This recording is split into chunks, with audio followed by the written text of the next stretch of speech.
स्वागत है आप सभी का हमारे इस YouTube चैनल टुडेज स्टडी में। जैसा कि इस वीडियो में हम लोग बात करेंगे कुछ इम्पोर्टेंट पॉइंट की, जो कि चैप्टर नंबर 2 वंशानुक्रम एवं वातावरण से संबंधित है। कल हम लोग इसमें कुछ पॉइंट डिस्कस किए थे। उसके बाद नेक्स्ट वीडियो में इससे संबंधित जो क्वेश्चन सीरीज है वो चलेगी। इससे पहला चैप्टर का आप वीडियो नहीं देखे होंगे तो आप डिस्क्रिप्शन में लिंक रहेगा या आप प्लेलिस्ट में जा कर के देख सकते हैं।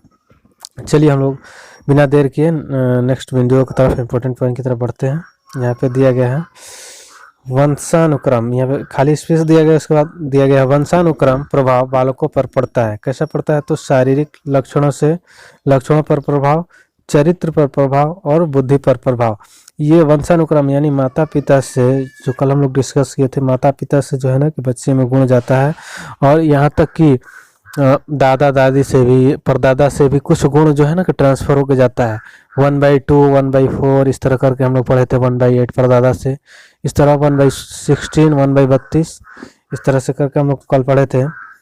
तो वैसा गुण जो है ना कि कौन कौन से शारीरिक लक्षणों पर भी प्रभाव पड़ता है, उनके चरित्र पर भी प्रभाव पड़ता है और बुद्धि पर भी प्रभाव पड़ता है। चलिए नेक्स्ट देखते हैं हम लोग।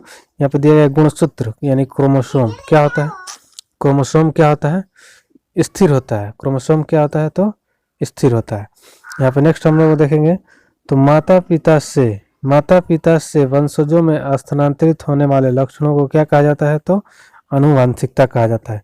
माता पिता से वंशजों में स्थानांतरित होने वाले लक्षणों को क्या कहा जाता है? तो आनुवंशिकता।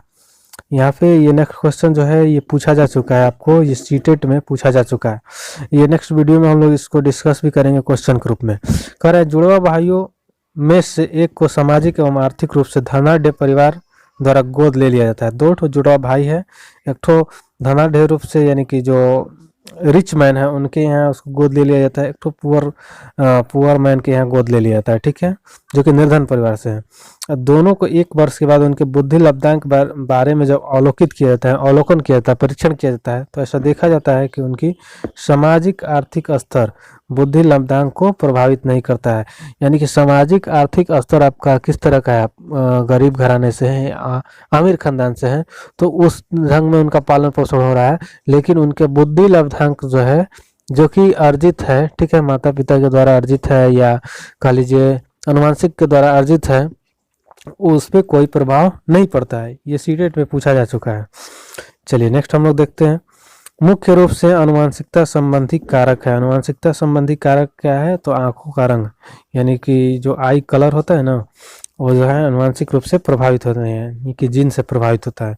संस्कृति पर शिक्षा का क्या प्रभाव पड़ता है? तो संस्कृति की निरंतरता को बनाए रखना, यहाँ पे दिया गया संस्कृति की निरंतरता को बनाए रखना, संस्कृति के हस्तांतरण में सहायक करना, संस्कृति का परिष्करण, तो ये चीज होता है, संस्कृति का प्रभाव पड़ता है, कल्चर का।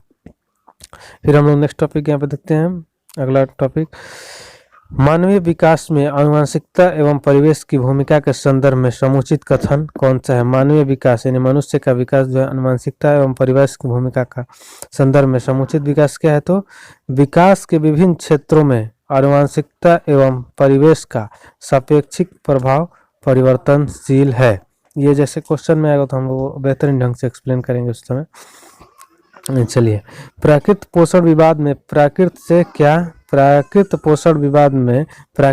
अभिप्राय है? तो जैविकीय विशिष्टताएं या वंशानुक्रम सूचनाएं। ये प्राकृत पोषण विवाद में प्राकृत से अभिप्राय है, जैविकीय विशिष्टताएं या वंशानुक्रम सूचनाएं। फिर यहाँ दिया गया है सामान्य पुरुष में XY गुणसूत्र होते हैं, जबकि सामान्य महिला में कौन सा गुणसूत्र होता है? कल भी हम लोग डिस्कस किए थे। तो ये सामान्य पुरुष में XY गुणसूत्र होते हैं और सामान्य महिला में XX गुणसूत्र होते हैं, ठीक है। आनुवंशिकता यानी कि हेरिडिटी को क्या कहा जाता है? तो स्थिर सामाजिक संरचना माना जाता है। आनुवंशिकता को कैसी सामाजिक संरचना माना जाता है? तो स्थिर सामाजिक संरचना माना जाता है आनुवंशिकता को। मानव का विकास जो है किन दोनों के योगदान का परिणाम है? तो वंशानुक्रम एवं वातावरण, ठीक है, हेरिडिटी एंड एनवायरनमेंट, दोनों का योगदान होता है मानव का विकास, मनुष्य का विकास। यहाँ पे दिया गया है नेक्स्ट टॉपिक हम लोग देखेंगे। व्यक्तित्व एवं बुद्धि में वंशानुक्रम की महत्वपूर्ण भूमिका होती है। व्यक्तित्व आपका कैरेक्टर किस तरह का है, आपका चरित्र किस तरह का है, आपका बुद्धि कैसा है, उनसे वंशानुक्रम की जो है ना कि महत्वपूर्ण भूमिका होती है। मानव व्यक्तित्व परिणाम है किसका, आनुवंशिकता और वातावरण का। ठीक है, वातावरण की अंतःक्रिया का परिणाम है। मानव व्यक्तित्व किसका परिणाम है, वातावरण और वंशानुक्रम की अंतःक्रिया का परिणाम है। यहाँ पे दिया गया नेक्स्ट, वंशानुक्रम को क्या माना जाता है, तो अस्थायी सामाजिक संरचना माना जाता है। वही स्थिर सामाजिक संरचना या अस्थायी, ठीक है, अस्थायी सामाजिक संरचना माना जाता है वंशानुक्रम को।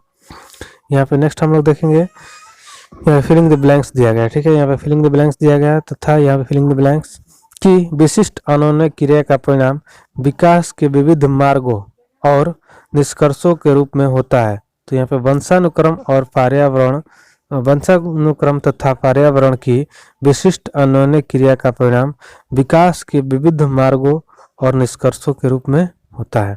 नेक्स्ट हम लोग देखेंगे, वह अवस्था जो माता पिता के 21 गुणसूत्र जोड़े के अलग न हो पाने के कारण होती है।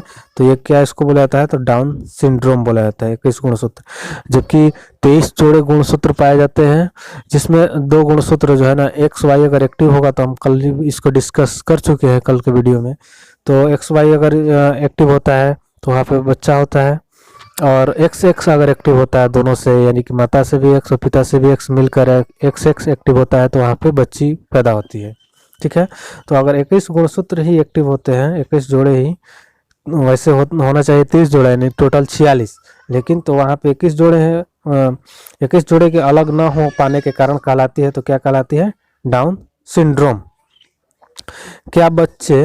क्या बच्चे इसलिए भाषा अर्जित करते हैं क्योंकि उनमें आनुवंशिक रूप से ऐसा करने की पूर्व प्रवृत्ति होती है, या उनके माता पिता प्रारंभिक अवस्था से ही उन्हें गहन रूप से सिखाते हैं। यह प्रश्न आवश्यक रूप से दर्शाता है, क्या दर्शाता है, तो प्राकृत पोषण विवाद को, यानी प्राकृत रूप से वो स्वयं नेचर का ऐसा ये होता है कि वो खुद ब खुद सीखते हैं उस चीज को। एक 6 वर्ष की लड़की, नेक्स्ट टॉपिक देखते हैं हम लोग यहाँ पे। एक 6 वर्ष की लड़की खेल कूद में असाधारण योग्यता प्रदर्शित करती है। उसके माता पिता दोनों ही खिलाड़ी हैं। उसे नित्य प्रशिक्षण प्राप्त करने भेजते हैं और सप्ताह के अंत में उसे प्रशिक्षण देते हैं। बहुत संभव है कि उनकी क्षमताएं क्या होंगी, तो उनकी क्षमताएं यानी कि फिलिंग द ब्लैंक्स यहाँ पे दिया गया है। ठीक है, दोनों के बीच परस्पर प्रतिक्रिया का परिणाम है, यानी आनुवंशिकता और पर्यावरण यानी वातावरण जिसको बोला है।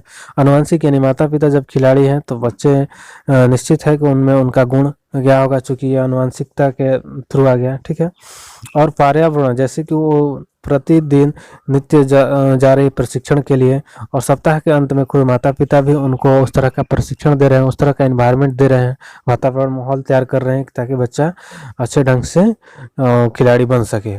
तो ये आनुवंशिकता और पर्यावरण दोनों का मिक्सचर हो गया, दोनों के बीच परस्पर अंतःक्रिया हो गया। ठीक है, तो फिलहाल इस वीडियो में इतना ही। मिलते हैं नेक्स्ट वीडियो में इससे संबंधित लेटेस्ट क्वेश्चन लेकर के, जो कि सी टेट से संबंधित रहेगा और अदर टेट से सुपर टेट और अदर जो भी स्टेट वगैरह जो भी स्टेट का एग्जाम होता है, अलग अलग स्टेट का एग्जाम होता है, उनसे संबंधित क्वेश्चन रहेगा इंपॉर्टेंट। तो आप इस सीरीज में अगर अभी तक सब्सक्राइब नहीं किया तो जल्द से जल्द सब्सक्राइब कीजिए और लोगों तक इसको शेयर भी कीजिए। धन्यवाद।